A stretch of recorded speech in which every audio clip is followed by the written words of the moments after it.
The Evil Eye by Lady Jane Wilde. There is nothing more dreaded by the people, nor considered more deadly in its effects, than the evil eye. There are several modes in which the evil eye can act, some much more deadly than others. If certain persons are met the first thing in the morning, you will be unlucky for the whole of that day and all you do. If the evil-eyed comes in to rest, and looks fixedly on anything, on cattle or on a child, there is doom in the glance, a fatality which cannot be evaded except by a powerful counter-charm. But if the evil-eyed mutters a verse over a sleeping child, that child will assuredly die, for the incantation is of the devil, and no charm has power to resist it or to turn away the evil. Sometimes the process of bewitching is effected by looking fixedly at the object, through 9 fingers. Especially is the magic fatal if the victim is seated by the fire in the evening when the moon is full. Therefore, to avoid being suspected of having the evil eye, it is necessary at once when looking at a child to say, "God bless it," and when passing a farmyard where the cows are collected for milking to say, "The blessing of God be on you and on all your labors."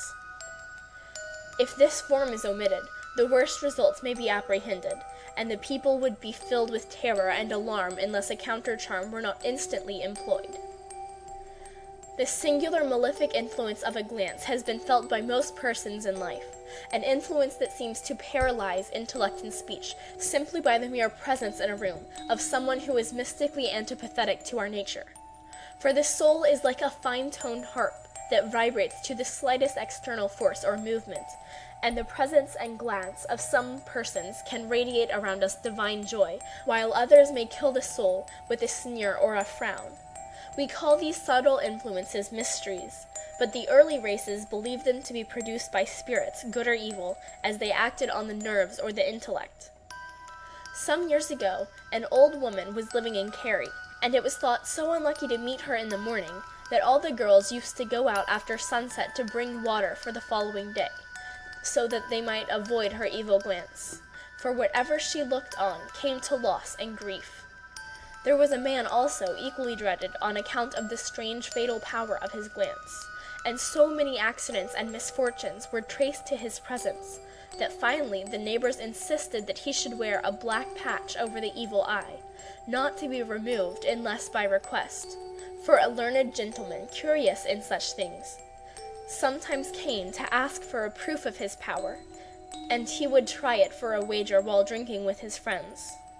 One day, near an old ruin of a castle, he met a boy weeping in great grief for his pet pigeon, which had got up to the very top of the ruin and could not be coaxed down. "What will you give me," asked the man, "if I could bring it down for you?" "I have nothing to give," said the boy, "but I will pray to God for you. Only give me back my pigeon, and I shall be happy."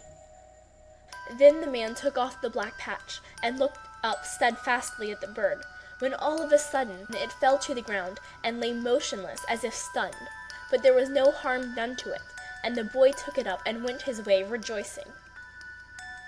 Some years ago, a woman in Kerry declared that she was overlooked by the evil eye. She had no pleasure in her life and no comfort, and she wasted away because of the fear that was on her, caused by the following singular circumstance. Every time that she happened to leave home alone, and that no one was within call, she was met by a woman totally unknown to her, who, fixing her eyes on her in silence, with a terrible expression, cast her to the ground, and proceeded to beat and pinch her till she was nearly senseless, after which her tormentor disappeared. Having experienced this treatment several times, the poor woman finally abstained altogether from leaving the house, unless protected by a servant or companion, and this precaution she observed for several years, during which she was never molested. So at last she began to believe that the spell was broken, and that her strange enemy had departed forever. In consequence, she grew less careful about the usual precaution, and one day stepped down alone to a little stream that ran by the house to wash some clothes. Stooping down over her work, she never thought of any danger, and began to sing as she used to do in the light-hearted days before the spell was on her, when suddenly a dark shadow fell across the water, and looking up she beheld, to her horror, this strange woman on the opposite side of the stream, with her terrible eyes intently fixed on her, as hard and still as if she were of stone. Springing up with a scream of terror, she flung down her work and ran towards the house, but soon she heard footsteps behind her, and in an instant she was seized, thrown down to the ground, and her tormentor began to beat her even worse than before, till she lost all consciousness, and in this state she was found by her husband, lying on her face and speechless. She was at once carried to the house, and all the care that affection and rural skill could bestow were lavished on her, but in vain. She, however, regained sufficient consciousness to tell them of the terrible encounter she had gone through, but died before the night had passed away. It was believed that the power of fascination by glance, which is not necessarily an evil power like the evil eye, was possessed in a remarkable degree by learned and wise people, especially poets, so that they could make themselves loved and followed by any girl they liked, simply by the influence of this glance. About the year 1790, a young man resided in the county of Limerick who had this power in a singular and unusual degree. He was a clever, witty rhymer of the Irish language, and probably had the deep poet eyes that characterize warm and passionate poet natures. Eyes that even without necromancy have been known to exercise a powerful magnetic influence over female minds. One day, while traveling far from home, he came upon a bright, pleasant-looking farmhouse, and feeling weary, he stopped and requested a drink of milk and leave to rest. The farmer's daughter, a young handsome girl, not liking to admit a stranger, as all the maids were churning, and she was alone in the house, refused him admittance.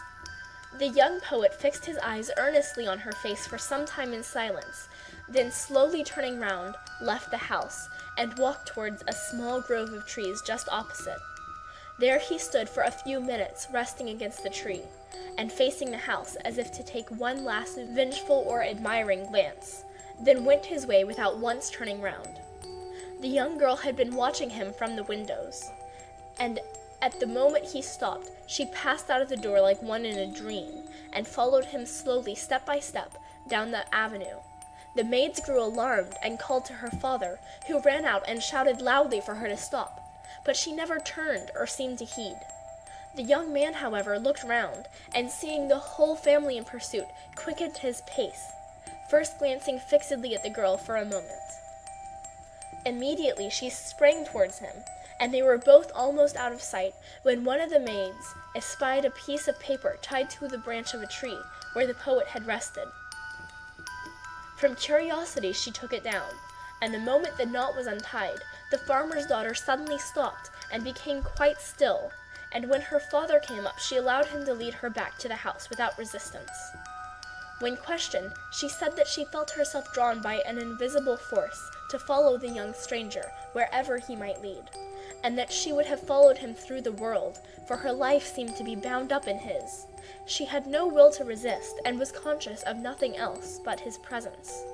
Suddenly, however, the spell was broken, and then she heard her father's voice, and knew how strangely she had acted.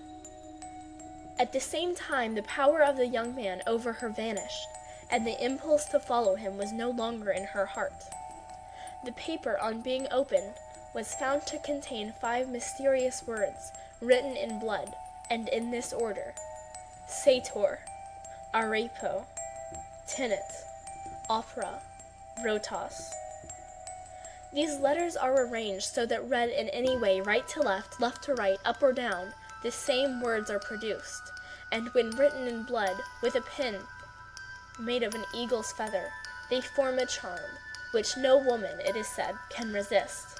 But the incredulous reader can easily test the truth of this assertion for himself. End of The Evil Eye by Lady Jane Wilde.